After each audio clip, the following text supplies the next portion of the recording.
At the time when this happened, I never thought there'd be an ad hoc or a madlanga.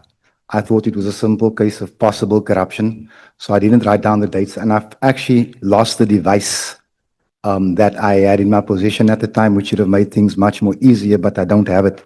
So the best I can do is sometimes go approximately. Where I've been able to fill in dates is where I could follow an email trail. But I came to my office like I normally do. When I used to come to Parliament every day, it was about 6:15. I know it was in the last week of October. That I know for a fact. Whether it was the 23rd, the 24th, the 25th, I can't say. I don't want to be accused of perjuring myself later. But I found in my office floor an envelope. I assumed it was slipped under the door. The reason I don't trust SAPS, the National Commissioner or the Provincial Commissioner in the Western Cape send a Lieutenant Colonel to investigate a general. It's totally against the SAPS policy. Now, the minute I discover this, I refuse to meet with this man. So I'm trying to get this house to understand that we are working with a bunch of scoundrels wearing 3 and 4 stars. But while I'm trying to explain this to the house, I'm getting hammered on dates. I'm asking the advocate to work with me, please.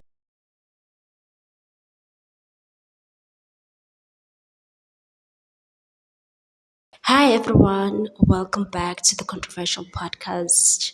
In today's video, I want us to talk about the leader of the Coloureds Congress Party, Fadel Adams. I just want to say what a shame. Yesterday he was giving his testimony at the ad hoc committee, and I just want to say I'm embarrassed. I mean, if you are a colored, you should be embarrassed. Just like we are because of Mr. Mchunu, Minister of the SAPS, the suspended one. I mean, first of all, he talked about his education, and that was just embarrassing.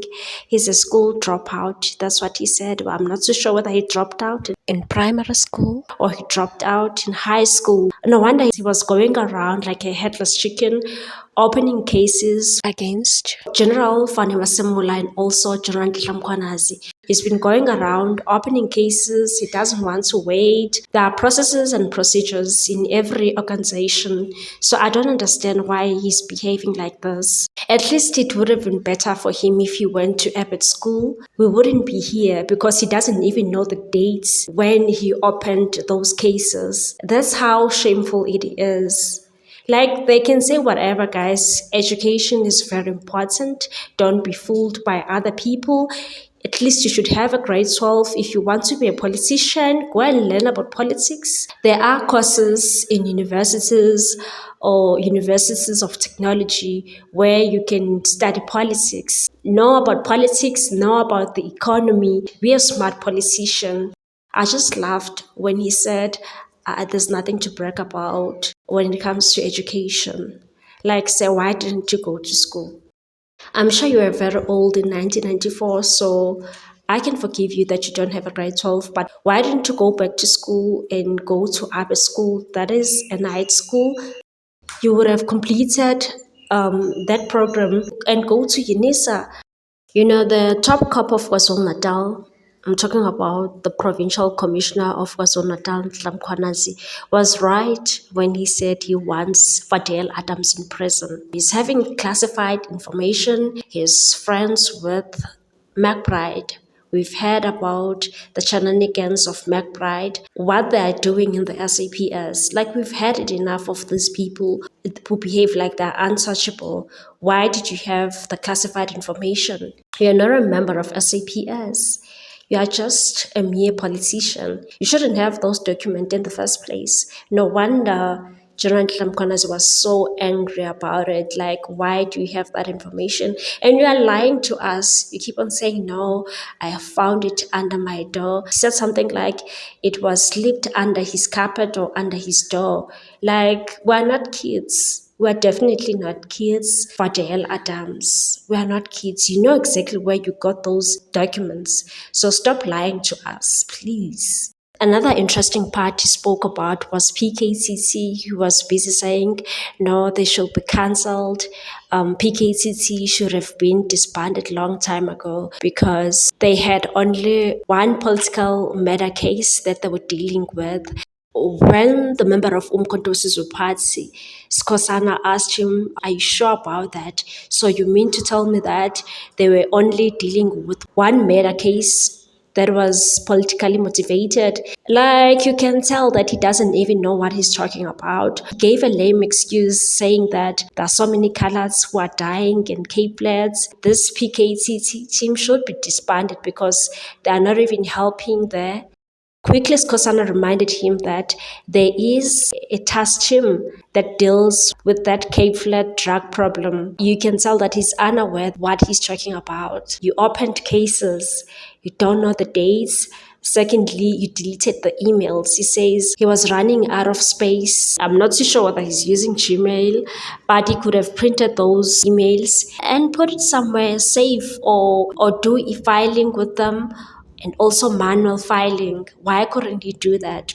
He's very emotional. You can say whatever that you like. Sometimes education is important. You need to have your grade 12. Grade 12 is no longer enough, okay? You need to go to varsity. At the moment, we have a problem of high unemployment. There are so many graduates sitting at home. But I will still say that education is very important. Go to varsity, go and study. If you're interested in politics, don't be a stupid politician. Go study, have a matric. After that, go to university, go to a college or something. Self-development is very important because if you are a politician, you'll be exposed to many things. There's always budget speech. Understand deeply when they talk about economy. What do they mean when they talk about markets? How the market is behaving? Educate yourself about those things. Don't go there and embarrass yourself because you have to engage with community. You need to have leadership skills. If you're emotional like Fadayel Adams and you are always relying on hearsay evidence, this person told you this, then I don't know, you don't have a future. Even politicians are now educated. It's Julius Malema who set that trend. He said, you know what, if you want to be in my own party, the Economic Freedom Fighters, you need to have grade 12, and grade 12 is no longer enough. You need to go to school, have a diploma or have a degree, have something. You cannot tell me that you want to lead people, you want to lead the country, and you know nothing about economics, you know nothing about leadership skills. Like, we are so emotional. There was a time where he apologized to General Khumalo. Forgot what he said about General Khumalo, and the members of parliament asked him to retract that statement and apologize to General Dumisani Khumalo. That was just an embarrassment. That was so embarrassing. So yeah, guys, let me know on the comment section, or what do you think about this? You can agree and disagree with me, but let's be respectful on the comment section.